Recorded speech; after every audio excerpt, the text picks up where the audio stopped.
po kay Bokal Sherwin Gomez Amatorio.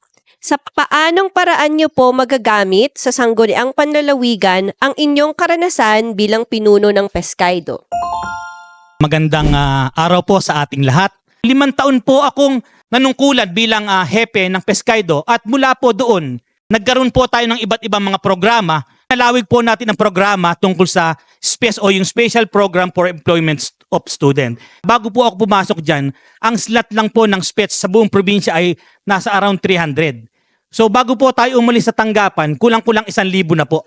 So malaking tulong po yan para sa ating mga nag-aaral. Bilang karanasan ko sa peso, marami na po tayong iba't ibang mga ordinance at resolution na pinaplano kung sakaling ako po ay papalarin sa sangguniang panlalawigan. Unang-una po dyan yung tinatawag natin na BESO o yung Barangay Employment Service Officer o pwede po ma-institutionalize itong paglalagay ng mga coordinator sa bawat barangay. So ano pong gagawin itong mga BESOng ito? Kukunin po natin yung bawat skilled worker sa mga barangay. Kung sila po ay karpintero, tubero, laborer, electrician, sa ganung paraan ay matutulungan po natin silang upang magkaroon ng trabaho. Ganun din po kung tayo po ay nagkakaroon ng mga job fair o yung special recruitment activity. Nagre-recruit po tayo ng mga gusto magtrabaho abroad. Kung meron po tayong ganitong listahan ng skilled worker, madali po natin makontak kung sakaling naghahanap po ng mga kagaya nitong mga skilled worker. Isa pa pong nais nating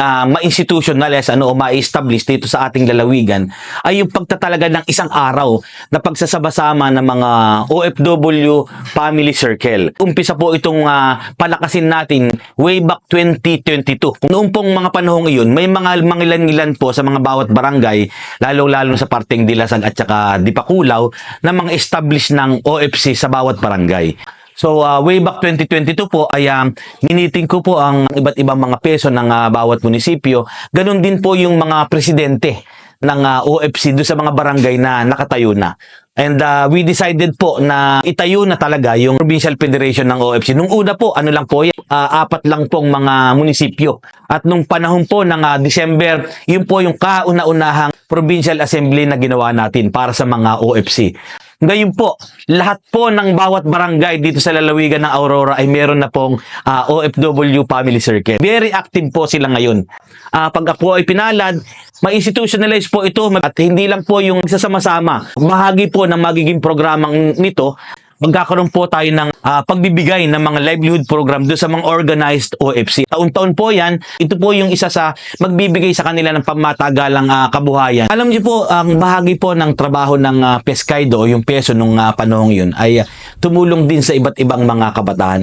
Bagamat may mga programa po tayong ini-implement, yung SPES, yung career coaching, pero isa po na sa nakikita kong pwede pa nating idagdag. Gagawa po tayo ng ordinansa para ma-institutionalize yung programang Government Internship Program. Pupunduhan po ito at magiging isang programang pamprobinsya. Mag-hire po tayo ng mga newly graduate na mga bata, depende doon sa kanilang skills o kursong tinapos, at itatalaga po natin sila sa iba't ibang mga ahensyang nasyonal, maging sa lokal.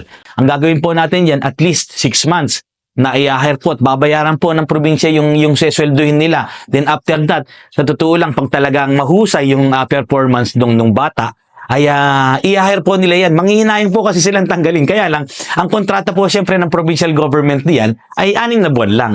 Pero pag nakita po ng agency ito na mahusay ang gawain ito, sila na po mismo magpipilit para ma-retain itong batang ito sa kanilang tanggapan. So sa ganung paraan po ay makakatulong po tayo na unti-unti, hindi man po biglaan, pero unti-unti nakakapagdagdag po tayo o nakakapagbigay po tayo ng trabaho doon sa mga kabataan na gumagraduate sa kolehiyo.